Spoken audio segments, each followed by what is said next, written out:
ना रिश्वत देने वाला बोलता था, ना लेने वाला पकड़ा जाता था, क्योंकि उसने रिश्वत देकर नौकरी ली होती थी। फिर वो पहला काम करता था, नौकरी लगने के बाद रिश्वत का पैसा इकट्ठा करता था। रिश्वत दी नौकरी लेने के लिए, पूरा करने के लिए नौकरी लगने के बाद रिश्वत ली, तो ये जम्मू कश्मीर में एक रिश्वत का सिलसिला चलता आ रहा था और भारत के ग्राफ में जम्मू कश्मीर नंबर 2 पे था। रेड हुई, सीबीआई ने कुछ लोगों को पूछताछ के लिए भी बुलाया। जेकेएसएसबी के जिन लोगों का उस लिस्ट में नाम शामिल था उनको ट्रांसफर कर दिया गया। ऐसा लगा कि उन्हें बचाया गया है। इसको आप कैसे देखते? सत्य कहेंगे, सत्य लिखेंगे, सत्य चलेंगे।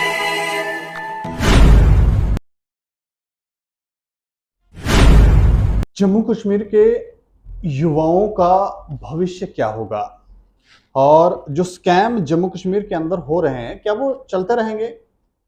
ये बातें इसलिए भी हम कह रहे हैं क्योंकि एपटेक एक ब्लैक लिस्टेड कंपनी, उसको यहाँ पर टेंडर मिला है और ऐसा लगता है, जो अभी तक का हमने एस्पायरेंटों से बात की या कुछ लोगों से बात की तो उन्होंने कहा कि यहाँ पर ऐसा लगता है कि अब भी स्कैम करने वाले लोग जीवित हैं और ये लोग अब भी वैसी ही मंशा रख रहे हैं और स्कैम करेंगे। इसके अलावा फायर एंड इमरजेंसी जो स्कैम जिसके लिए कहा गया कि ये मदर ऑफ ऑल स्कैम है, उसकी इन्वेस्टिगेशन जो है वो क्यों नहीं की जा रही? इसके अलावा डॉक्टर करनैल साहब ने ये कहा था कि अगर मैं फंसा तो फिर कोई नहीं बचेगा। तो उसके बाद से ऐसा लगता है सांप सूख गया और सारे लोग जो हैं वो अब उसकी डायरेक्शन बदल गई है। शायद सबको ऐसा लगता है कि बचाने का प्रयत्न चल रहा है। कई सारी बातें हैं और इससे ऐसा लगता है कि क्या जम्मू कश्मीर के युवा जो हैं वो इस स्कैम से उबर पाएंगे, उनका भविष्य कुछ बनेगा या नहीं, इस पर बात करेंगे। बात करने के लिए हमारे साथ अभिनव शर्मा है, एडवोकेट, वरिष्ठ अधिवक्ता। इनसे बातचीत करेंगे। इसके अलावा बीजेपी के स्पोक्स पर्सन भी हैं। सर, आपका बहुत बहुत शुक्रिया कि आपने हमें समय दिया। मैं जानना चाह रहा हूं कि क्या हमारे जम्मू कश्मीर के युवा इन स्कैम से उभर भी पाएंगे कि वापस से स्कैम होते रहेंगे और यही सिर्फ जांचें होंगी फिर गोल गोल घुमाएंगे? देखिए दीपक जी, ऐसा है, जम्मू कश्मीर यूटी बनने से पहले जब स्टेट थी जी, ऐसा नहीं है स्कैम पहले नहीं होते थे। मेरी अपनी समझ के मुताबिक स्कैम पहले ज्यादा होते थे, लेकिन वो अननोटिस्ड जाते थे, अनट्रेस्ड जाते थे, ठीक है, अनइन्वेस्टिगेटेड जाते थे।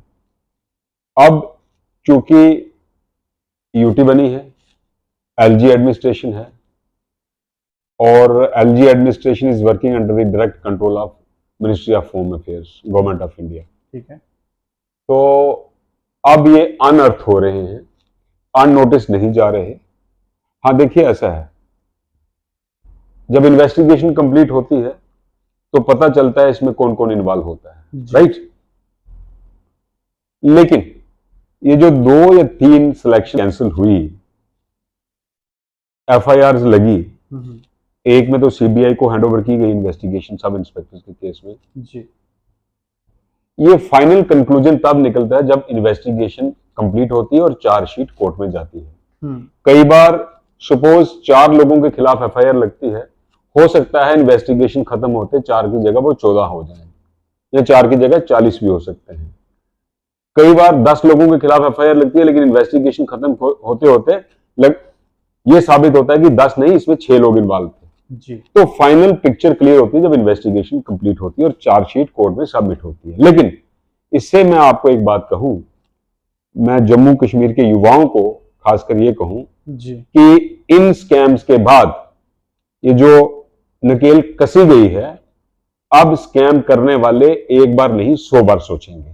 ऐसा नहीं है कि अब फर्दर सिलेक्शंस में स्कैम करने की कोई हिम्मत कर पाएगा। देखिए, पहले मैंने कहा आपको इससे भी ज्यादा होते थे लेकिन पकड़े नहीं जाते थे, मीडिया इतना स्ट्रांग नहीं था, लोगों के पास इतनी सोर्स ऑफ इंफॉर्मेशन नहीं थी। आजकल लोग बोलते हैं, मीडिया उनको हाईलाइट करता है, एक बार नहीं करता 10 बार करता है। और खासकर जम्मू के जो लोकल मीडिया है, इनको तो मैं मुबारकबाद देता हूं, ये विदाउट एनी डिफरेंसेस कि मैं किस चैनल से बिलोंग करता हूं, ये इश्यूज देखते हैं, issues of general public importance. जब भी वो इश्यू इनको लगता है ठीक है, ये इसको हाईलाइट करते हैं, उन इश्यूज के कारण लोगों के साथ जस्टिस होता है।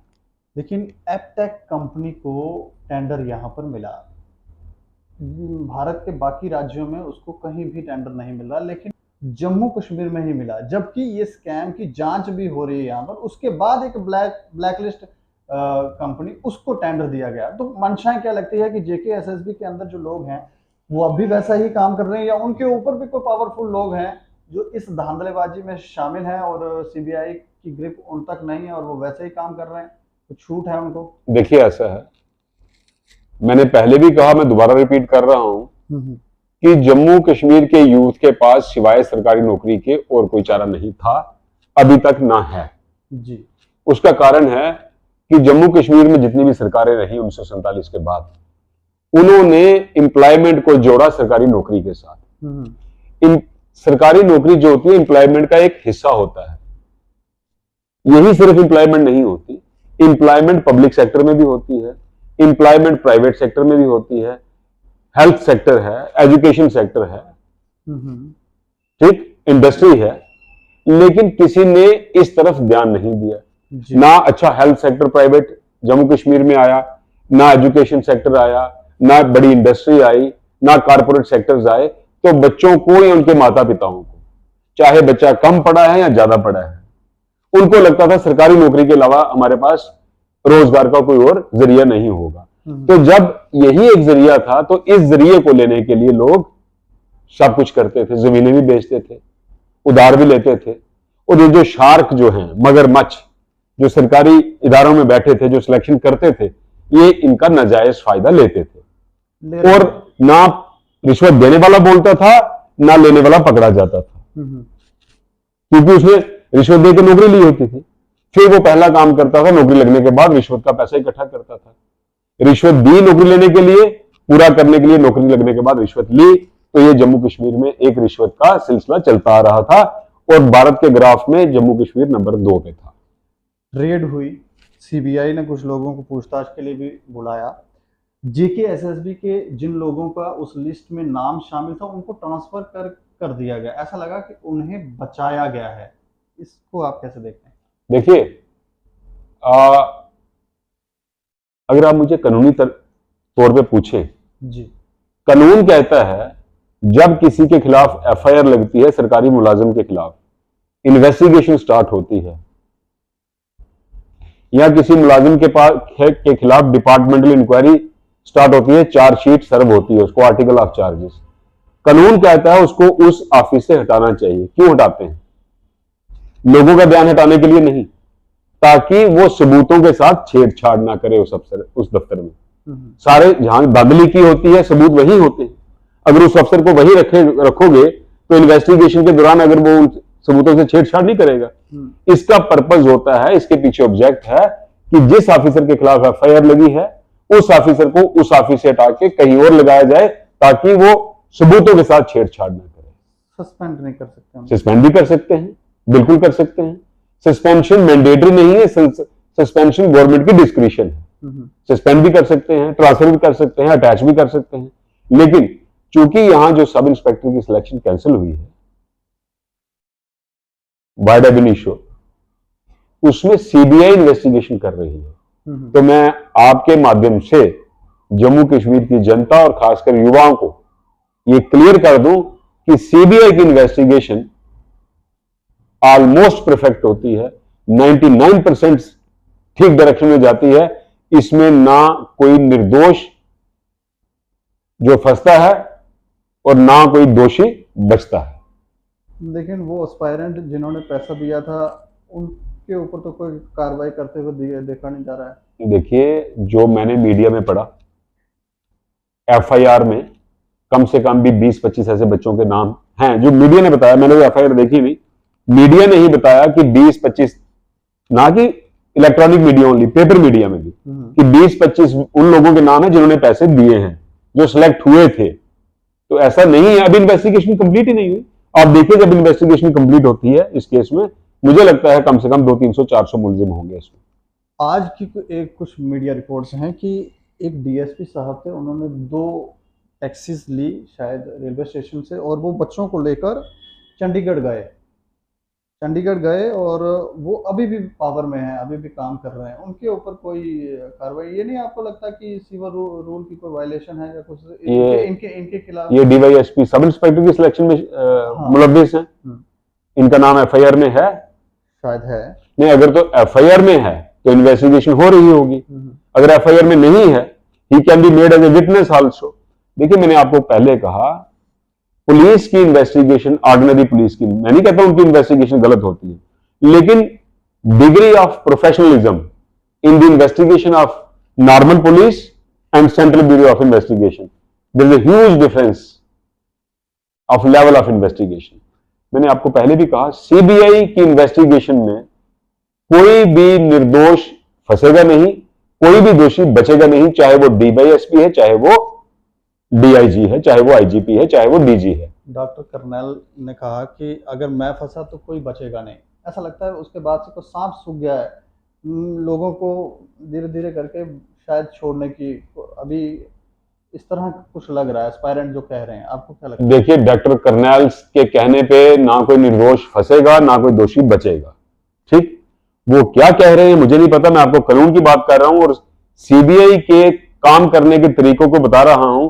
अगर डॉक्टर कर्नल निर्दोष होंगे वो छूट जाएंगे, अगर डॉक्टर कर्नल दोषी होंगे वो बचेंगे नहीं, अगर डॉक्टर कर्नल ये सोचेंगे कि कोई निर्दोष पकड़े जाएंगे वो होगा नहीं, अगर डॉक्टर कर्नल ये कहते हैं कि जो कोई निर्दोष है उसको अंडर कर देंगे, ऐसा होगा नहीं। इन्वेस्टिगेशन जो है सीबीआई की, ये ठीक डायरेक्शन में जाएगी और ठीक डायरेक्शन में जाके कंक्लूड होगी। हिमाचल में भी जब यहाँ पर स्कैम, जेकेपीएसआई का स्कैम सामने आया, उस समय हिमाचल पुलिस का भी एक स्कैम सामने आया, उसकी चार्जशीट 1 महीने के अंदर वहां पेश भी हो गई, लेकिन यहाँ पर नहीं हो रही है। देखिए, मुझे हिमाचल के स्कैम की इतनी नॉलेज नहीं है, लेकिन ये जो सब इंस्पेक्टर का स्कैम है, ये बड़े लेवल का स्कैम है। धांधली बड़े लेवल की हुई है, पेपर लीकेज हुई है, मनी ट्रांजैक्शन हुई है। आप कंपनी जो रिक्रूटमेंट एजेंसी जिसको कॉन्ट्रैक्ट दिया गया था, उस पर भी एलिगेशन लग रही है, तो इसकी इन्वेस्टिगेशन थोड़ी सी, इसमें टाइम लग सकता है, लेकिन सीबीआई की इन्वेस्टिगेशन आपने 2-2.5 महीने में कंप्लीट हो जाती है।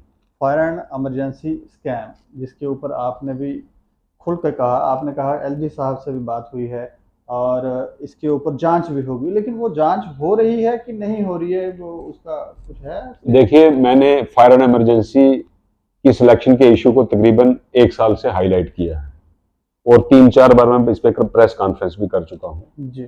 मीडिया की ब्रीफिंग हुई है। अब मुझे नहीं पता अभी इसमें इन्वेस्टिगेशन हो रही है कि नहीं, लेकिन सुनने में आ रहा है कोई एक इन हाउस इंक्वायरी चल रही है। इन हाउस इंक्वायरी, उसको फैक्ट फाइंडिंग इंक्वायरी भी बोल सकते हैं। अगर उसमें कुछ आया तो उसके बाद एक प्रॉपर इन्वेस्टिगेशन ऑर्डर हो सकती है। आज भी मैंने एलजी साहब से मिलने की कोशिश की, लेकिन एलजी साहब आज व्यस्त थे, कहीं जा रहे हैं, 3-4 दिन के बाद वापस आ रहे हैं और 3-4 दिन के बाद उनको मैं मिलूंगा और इस इशू पे, इस मसले में दोबारा उनसे बात करूंगा। इसमें एक एस्पायरेंट भी सामने आया था और उसने तो अपनी अकाउंट डिटेल भी बताई, तो क्या कोर्ट के थ्रू कोई एफआईआर लॉन्च नहीं हो सकती है? देखिए, ऐसा है, कोर्ट के थ्रू भी हो सकती है, लेकिन कोर्ट के थ्रू तब होती है जब पुलिस, सीबीआई या क्राइम ब्रांच इस पे इन्वेस्टिगेशन नहीं करती। चूंकि ये बच्चे मेरे कहने पे एलजी साहब से कश्मीर में मिले थे जी। और एलजी साहब ने इनको पूरी एश्योरेंस दी है कि इसमें दूध का दूध और पानी का पानी होगा। ठीक, और हमें उम्मीद है अभी 3-4 दिन बाद एलजी साहब आते हैं जम्मू, मैं उनको दोबारा मिलता हूं। ठीक, उन्होंने इन्वेस्टिगेशन करवानी है, मुझे पूरा यकीन है जी। गॉड फॉरबिड अगर वो नहीं करवाते तो कोर्ट का रास्ता खुला है। जितना डिले हो रहा है इससे एस्पायरेंट जो है वो काफ़ी परेशान हो रहे हैं। मतलब मैं जेकेपीएसआई या फाइनेंस अकाउंट असिस्टेंट की बात कर रहा हूँ। फाइनेंस अकाउंट असिस्टेंट में तो ऐसा लगता है कि जैसे उसकी कोई जांच ही नहीं हो रही है, कोई दोषियों के ऊपर कोई एफआईआर नहीं, कोई छापेमारी नहीं, कुछ नहीं। इसके पीछे का कोई कारण आपको लगता है? देखिए, फाइनेंस अकाउंट्स असिस्टेंट्स और जो जेई सिविल की सिलेक्शन थी, उसमें गवर्नमेंट की कमेटी कॉन्स्टिट्यूट हो गई थी। 2 कमिश्नर सेक्रेटरीज की, 3 कमिश्नर सेक्रेटरीज की कमेटी थी। वो एफआईआर नहीं थी, वो सीबीआई को नहीं हुई थी। उन्होंने कोई रिपोर्ट दी है तो उसके बेस पे कैंसिल हुई है। अब इसमें यह देखा जाएगा कि element of criminality, money transaction या पेपर लीकेज हुई होगी, अगर वो उन्होंने फाइंडिंग दी होगी तो इस पे भी एफआईआर लगने के पूरे चांसेस हैं। तो जब एफआईआर लगती है तो फिर अरेस्ट भी होती है। इसके अलावा ये जो मैंने आपको शुरुआत में सवाल किया कि एपटेक जो ब्लैकलिस्ट कंपनी है उसको यहाँ पर टेंडर मिल गया है, इसको अब किस तरह से, क्योंकि बच्चों के मन में शंका है कि अगली बार वो एग्जाम में बैठेंगे फिर स्कैम हो गया तो। देखिए, जो ब्लैक लिस्टिंग होती है वो एम्प्लॉयर बेस्ड होती है। सपोज कोई एक डिपार्टमेंट या कोई स्टेट टेंडर निकालती है और कंपनी उसमें टेंडर में बिड सबमिट करती है, उसमें कोई गड़बड़ी करती है तो उसको वो एम्प्लॉयर या स्टेट उसको ब्लैकलिस्ट कर सकती है। वो ब्लैक लिस्टिंग दूसरी स्टेट पे अप्लाई नहीं होती, ठीक। लेकिन जिस स्टेट ने भी उसको दोबारा टेंडर देना हो, उनको ये मद्देनजर रखना चाहिए कि दूसरी स्टेट में या दूसरे एम्प्लॉयर ने उनको ब्लैकलिस्ट किया है, ये जरूर मद्देनजर रखना चाहिए। तो उसको कोई और स्टेट भी ब्लैकलिस्ट कर सकती है। लेकिन अगर आप कंपनी पे एलिगेशन लगा रहे हैं तो कुछ ना कुछ गड़बड़ी की होगी, किसी न किसी के साथ मिले होंगे जिन्होंने इस कंपनी को टेंडर देने में मदद की होगी। यूपी में 3 साल के लिए ये कंपनी बैन थी, असम में भी ये पेपर लीक मामले में इन्वॉल्व थी। इसके अलावा दिल्ली में जब ये बिड के लिए गए तो वहां पर जब इनको परमिशन नहीं मिली तो ये कोर्ट में गए थे, वहां पर इन्हें 10 लाख का जुर्माना किया कि एक तो आप गलत काम करते हैं उसके बाद आप कोर्ट में आ जाते हैं। तो ऐसी कंपनी को जेकेएसएसबी, आप भी शंका जता रहे हैं, कितने ऊंचे लेवल के लोग। अगर ये बात है तो फिर इस कंपनी के एसएसआरबी के कुछ मुलाजिमों के साथ तालमेल जरूर होगा, तो इन्वेस्टिगेशन में ये एंगल भी प्रोब हो रहा होगा, ये भी इन्वेस्टिगेट हो रहा होगा। जितने ये फीडबैक आपने मुझे दी, ये दिल्ली हाई कोर्ट में गए, इनको एग्जाम्पलरी कास्ट इंपोज हुई, इनको यूपी में 3 साल के लिए ब्लैकलिस्ट किया गया था, अगर ये बैकग्राउंड है तो फिर मामला गंभीर है। अंतिम सवाल, आपकी पार्टी की तरफ से कोई इसको लेकर तो मेमोरेंडम ऊपर दिया गया, तो कहा गया कि इसको जल्दी कीजिए, बच्चों का भविष्य जो है तबाह हो रहा है। देखिए, एक बात याद रखना, Bharatiya Janata party investigating agency नहीं है। इसने ना किसी को क्लीन चिट देनी है, ना किसी को बैड कैरेक्टर देना है। ये इन्वेस्टिगेटिंग एजेंसीज का काम होता है कि इसमें धांधली हुई है कि नहीं।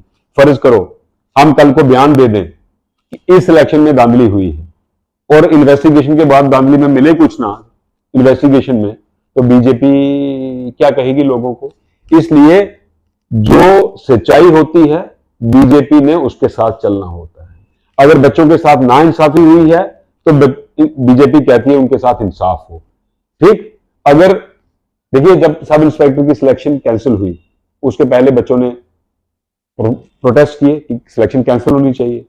जो बच्चे सिलेक्ट हुए थे उन्होंने प्रोटेस्ट किए कि नहीं कैंसिल होनी चाहिए। बीजेपी क्या करती? जो प्रोटेस्ट कर रहे थे कि कैंसिल होनी चाहिए उनके साथ जाती, या जो कह रहे थे सिलेक्शन नहीं कैंसिल होनी चाहिए उनके साथ जाती। बीजेपी ने यही कहा जो सच होगा उसका साथ हम देंगे, राइट। एक मिनट, बीजेपी ने ये तो नहीं कहा ये सिलेक्शन कैंसिल नहीं होनी चाहिए। बीजेपी ने ये नहीं कहा ये सिलेक्शन कैंसिल होनी चाहिए। बीजेपी ने यही कहा जो सच है उसका साथ देंगे। अगर फर्ज करो सिलेक्शन में धांधली हुई है तो क्या हम ये कहेंगे क्योंकि हमारा वोट टूटता है तो सिलेक्शन कैंसिल नहीं होनी चाहिए? हम कभी नहीं कहेंगे। अगर हमें लगता है, अगर हमें ये इन्वेस्टिगेटिंग एजेंसी की तरफ से खबर मिलती है कि इसमें कोई धांधली नहीं है तो हम क्यों कहेंगे सिलेक्शन कैंसिल होनी चाहिए? हम चलेंगे सच्चाई के साथ। हाँ, जहां फायर एंड इमरजेंसी की बात है, मैंने इसका सारा रिकॉर्ड चेक किया है, मेरे पास सारा रिकॉर्ड है, मुझे 101% जो है वो यकीन है इसमें धांधली हुई। जेकेपीएसए स्कैम में और फाइनेंस अकाउंट में भाजपा के लीडरों का भी नाम आया। कुछ लोग तो ये भी कह रहे हैं, कुछ पावरफुल लोग हैं जो भाजपा में ही हैं, उनके कारण ही ये जांच जो है वो डिले हो रही है और कुछ लोगों को बचाने का प्रयत्न है। कुछ क्या, अभी तो लोग ऐसा कह रहे हैं कि शायद सबको ही बचाने का प्रयत्न चल रहा है यहाँ पर। तो क्या इसमें क्या लग रहा है कि है कुछ बात? देखिए, इसमें कोई दूर दूर तक सच्चाई नहीं है, दूर दूर तक कोई सच्चाई नहीं है। जो भी इसमें मुलव्विस होगा, मैंने आपको शुरू में कहा, उसकी इन्वेस्टिगेशन होगी, चाहे वो किसी भी पार्टी से हो। और ये आपको मैं दोबारा रिपीट कर रहा हूं, दोहरा रहा हूं, भाजपा के किसी भी लीडर का इसमें दूर दूर तक कोई लेना देना नहीं। नाम तो आए थे। किसका? कुछ नाम आए थे बीच में भाजपा के लीडरों। मैंने किसी का नाम नहीं सुना, ना आपके माध्यम से सुना, ना किसी और चैनल के माध्यम से सुना, ना किसी प्रिंट मीडिया के माध्यम से सुना। मुझे आप नाम बता दीजिए, मुझे नाम बताइए कौन सा नाम किस पेपर में आया, किस मीडिया ने दिया। ऐसा तो नहीं है कि उसको बचाने का प्रयास। ऐसा पॉसिबल ही नहीं, मुमकिन ही नहीं है। अंत में बच्चों से कोई अपील करना चाहेंगे आप? बच्चों को यही अपील करूंगा कि आप अपनी मेहनत जारी रखिए। हाँ, सिर्फ एक चीज, जो जैसे सिलेक्शंस कैंसिल हुई है, इनमें सारे बच्चे इन्वॉल्व नहीं थे। कुछ बड़े मेरिटोरियस बच्चे भी थे जिन्होंने अपनी मेहनत और अपने बलबूते पे शायद सिलेक्शन ली, उनकी सिलेक्शन हुई हो, लेकिन उनके साथ इनजस्टिस हुआ। लेकिन जब धांधली का लेवल इतना बड़ा हो, पेपर लीकेज हो, मनी ट्रांजैक्शन हुई हो, मनी ट्रांजैक्शन एक हाथ से दूसरे हाथ से तीसरे हाथ से हजारों हाथों में गई हो, तो फिर कई बार बेगुनाह को भी साथ में पिसना पड़ता है। ऐसा होता है, जैसे कहते हैं ना, गेहूं के साथ कौन भी पिसता है। तो शायद कुछ बच्चों के साथ ऐसा भी हुआ है, जिनके साथ मेरी पूरी सहानुभूति है। लेकिन मुझे पूरा यकीन है अगर दोबारा एग्जाम होंगे, वो बच्चे दोबारा फ्लाइंग कलर्स के साथ सिलेक्शन में आएंगे। चलिए, शुक्रिया हमसे बातचीत करने के लिए। धन्यवाद। तो ये तो कह रहे हैं कि फेयर इन्वेस्टिगेशन इस मामले में होगी, लेकिन आपको राय रखनी है। आपको क्या लगता है कि क्या फेयर इन्वेस्टिगेशन हो रही है या नहीं, और जो तर्क इन्होंने दिए उसमें क्या लगता है आपको, कितनी सच्चाई है? और अपनी राय रखें और देखते रहें दैनिक सवेरा समाचार। मुझे और मेरे सहयोगी राजीव गुप्ता को दें इजाजत। नमस्कार।